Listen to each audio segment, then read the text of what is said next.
जैसे ही आप ऑडिशन देने जाते हैं और आपको अगर स्क्रिप्ट मिलती है, तो सबसे पहले स्क्रिप्ट मिलते ही आपने उस स्क्रिप्ट को कम से कम एक या दो बार बिना कोई थॉट या कोई आपके अंदर का कोई भी दिमाग को इस्तेमाल किए उसको सिर्फ एक प्लेन मैकेनिकल रीडिंग कीजिए। मैकेनिकल रीडिंग का मतलब है बिना कोई इमोशन के। दो बार उसे उस तरीके से पढ़िए ताकि आपको उस पढ़ने के उस रीडिंग के दौरान आपको धीरे धीरे समझ में आए कि ये स्क्रिप्ट है क्या। और उसको मेमोराइज करने की कोशिश मत कीजिए, क्योंकि मेमोराइज करने की कोशिश करने के वक्त आपके अंदर ऑटोमेटिकली एक एंग्जाइटी कह लीजिए उसे, या एक नर्वसनेस है कि ये मुझसे हो पाएगा या नहीं हो पाएगा, क्या मैं इतने समय में इसे याद कर पाऊंगा या कर पाऊंगी।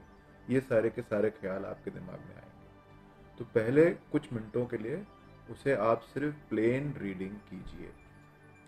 उसके बाद दो बार प्लेन रीडिंग करने के बाद फिर उसमें आप धीरे धीरे उसको अगेन उसी मैकेनिकल मोड में याद करना शुरू कीजिए। और याद करने का एक बहुत ही इफ़ेक्टिव टेक्निक है कि अगर आपने सपोज एक पैराग्राफ की स्क्रिप्ट है जिसमें 10 पंक्तियां हैं, तो पहली पंक्ति को आपने 5 बार पढ़ा। उसके बाद 5 बार पहली पंक्ति को पढ़ने के बाद उसमें फिर दूसरी पंक्ति ऐड की, तो पहली पंक्ति को 5 बार पढ़ा, फिर दूसरी पंक्ति को फिर से ऐड किया, तो पहली और दूसरी को 5 5 बार पढ़ा। फिर ऐसे करते करते पहली दूसरी और तीसरी को 5 5 बार पढ़ा, पहली दूसरी तीसरी चौथी को 5 5 बार पढ़ा।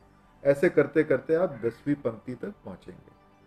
और जब तक आप 10वीं पंक्ति तक पहुंचेंगे तब तक आपने पहली की पंक्तियां इतनी बार बोल चुके होंगे आप कि वो ऑटोमेटिकली आपके दिमाग में दर्ज हो जाएंगे। बट ये याद रखना बहुत ज़रूरी है कि जब ये आप प्रोसेस याद करने की आप प्रोसेस से गुजर रहे हों, उस वक्त कोई भी इमोशन ना डालें।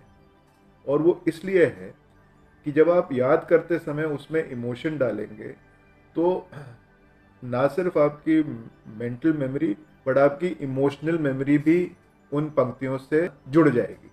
और फिर जब आपको याद हो जाएगा तो फिर आप वो पंक्तियां, क्योंकि आपकी इमोशनल मेमोरी भी उससे जुड़ गई है, तो आप वो पंक्तियों को भी उसी तरीके से बोलना शुरू करेंगे। तो इसीलिए उस वक्त जब आप पहली बार ये मैकेनिकल 2 बार पढ़ने के बाद और फिर आप मेमोराइज करना शुरू करें, ये मेमोराइजिंग के प्रोसेस में कोई भी इमोशन का इस्तेमाल ना करें जब तक आप पूरी तरीके से कॉन्फिडेंट ना हो कि आपको स्क्रिप्ट याद हो चुकी है।